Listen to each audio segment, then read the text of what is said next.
Primera de Samuel capítulo 3. Mientras tanto, el niño Samuel servía al Señor ayudando a Elí. Ahora bien, en esos días los mensajes del Señor eran muy escasos y las visiones eran poco comunes. Una noche, Elí, que para entonces estaba casi ciego, ya se había acostado. La lámpara de Dios aún no se había apagado y Samuel estaba dormido en el tabernáculo, cerca del arca de Dios. De pronto el Señor llamó: «Samuel». «Sí», respondió Samuel. «¿Qué quiere?». Se levantó y corrió hasta donde estaba Elí. «Aquí estoy. ¿Me llamó usted?». «Yo no te llamé», dijo Elí. «Vuelve a la cama». Entonces Samuel se volvió a acostar. Luego el Señor volvió a llamar: «Samuel». Nuevamente Samuel se levantó y fue a donde estaba Elí. «Aquí estoy. ¿Me llamó usted?». «Yo no te llamé, hijo mío», respondió Elí. «Vuelve a la cama». Samuel todavía no conocía al Señor porque nunca antes había recibido un mensaje de él. Así que el Señor llamó por tercera vez y una vez más Samuel se levantó y fue a donde estaba Elí. «Aquí estoy. ¿Me llamó usted?». En ese momento Elí se dio cuenta de que era el Señor quien llamaba al niño. Entonces le dijo a Samuel: «Ve y acuéstate de nuevo, y si alguien vuelve a llamarte, di: habla, Señor, que tu siervo escucha». Así que Samuel volvió a su cama, y el Señor vino y llamó igual que antes: «Samuel, Samuel». Y Samuel respondió: «Habla, que tu siervo escucha». Entonces el Señor le dijo a Samuel: «Estoy por hacer algo espantoso en Israel. Llevaré a cabo todas mis amenazas contra Elí y su familia, de principio a fin. Le advertí que viene juicio sobre su familia para siempre, porque sus hijos blasfeman a Dios, y él no los ha disciplinado. Por eso juré que los pecados de Elí y los de sus hijos jamás serán perdonados, ni por medio de sacrificios ni ofrendas». Entonces Samuel se quedó en la cama hasta la mañana. Luego se levantó y abrió las puertas del tabernáculo como de costumbre. Tenía miedo de contarle a Elí lo que el Señor le había dicho, pero Elí lo llamó: «Samuel, hijo mío». «Aquí estoy», respondió Samuel. «¿Qué te dijo el Señor? Dímelo todo, y que el Señor te castigue y aún te mate si me ocultas algo». Entonces Samuel le contó todo a Elí, no le ocultó nada. «Es la voluntad del Señor», respondió Elí, «que él haga lo que mejor le parezca». El Señor estaba con Samuel mientras crecía, y todo lo que Samuel decía se cumplía. Entonces todo Israel, desde Dan en el norte hasta Berseba en el sur, supo que Samuel había sido confirmado como profeta del Señor. El Señor siguió apareciéndose en Silo y le daba mensajes a Samuel allí en el tabernáculo.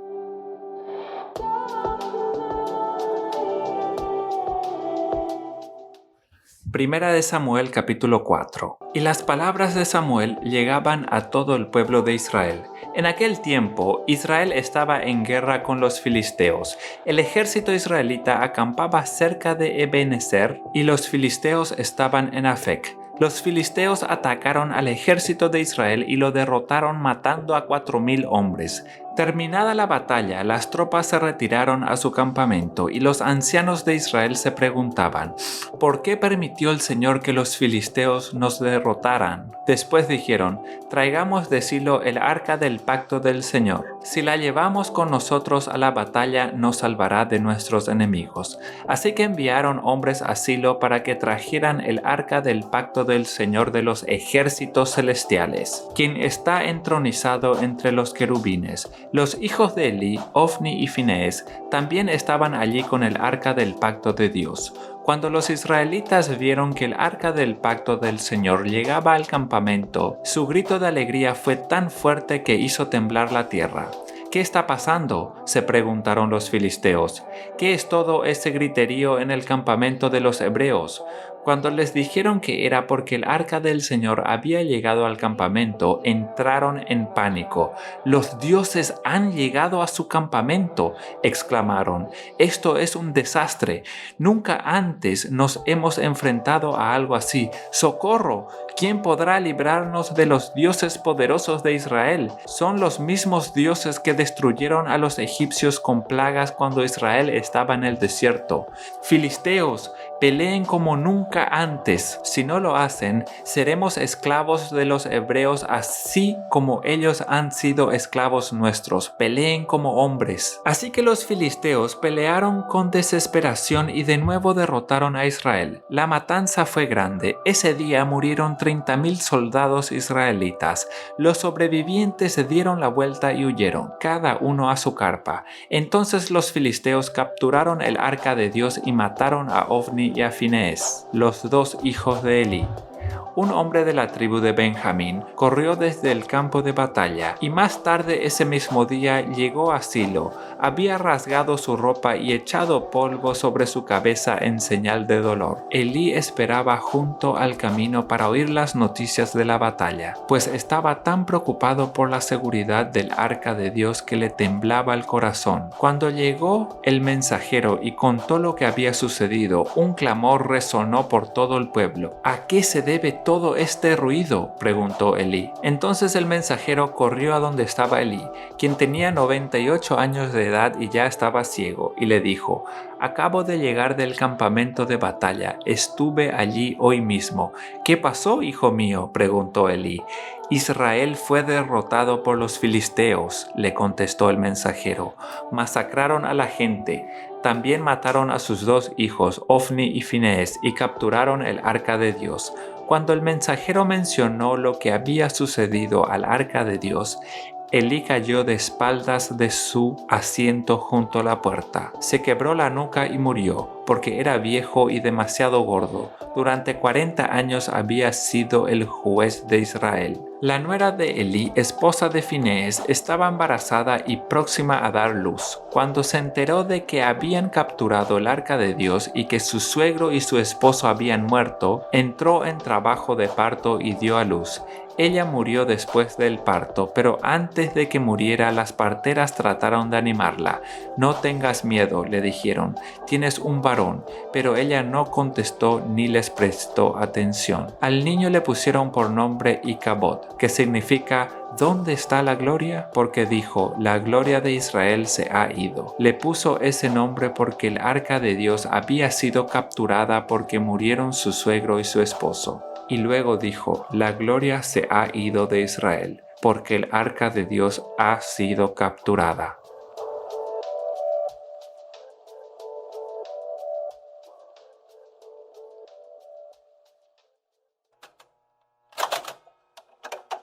Salmos capítulo 123. Levanto mis ojos a ti, oh Dios, entronizado en el cielo. Seguimos buscando la misericordia del Señor nuestro Dios, así como los sirvientes fijan los ojos en su amo y la esclava observa a su ama, atenta al más mínimo gesto. Ten misericordia de nosotros, Señor, ten misericordia. Porque ya estamos hartos de tanto desprecio, ya estamos más que hartos de las burlas de los orgullosos y del desprecio de los arrogantes.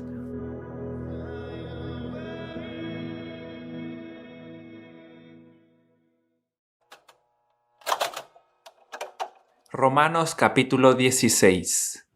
Les recomiendo a nuestra hermana Febe, diaconisa de la iglesia en Cencrea. Les pido que la reciban en el Señor, como merecen ser recibidos los santos, y que la ayuden en cualquier cosa que necesite de ustedes, porque ha ayudado a muchos y también a mí mismo. Saluden a Priscila y a Aquila, mis colaboradores en Cristo Jesús, que arriesgaron su vida por mí. Tanto yo como todas las iglesias de los no judíos les estamos muy agradecidos. Saluden también a la iglesia de su casa. Saluden a mi amado hermano Epeneto, que fue el primer convertido a Cristo en Acaya. Saluden a María, que tanto ha trabajado entre ustedes. Saluden a Andrónico y a Junías, mis parientes y compañeros de prisiones. Ellos son muy estimados entre los apóstoles y se convirtieron a Cristo antes que yo. Saluden a Amplías, a quien amo en el Señor. Saluden a Urbano, nuestro colaborador en Cristo Jesús, y a mi amado hermano Estaquis. Saluden a Apeles, un auténtico cristiano. Saluden a los de la casa de Aristóbulo. Saluden a Herodión, mi pariente, y a los de la casa de Narciso,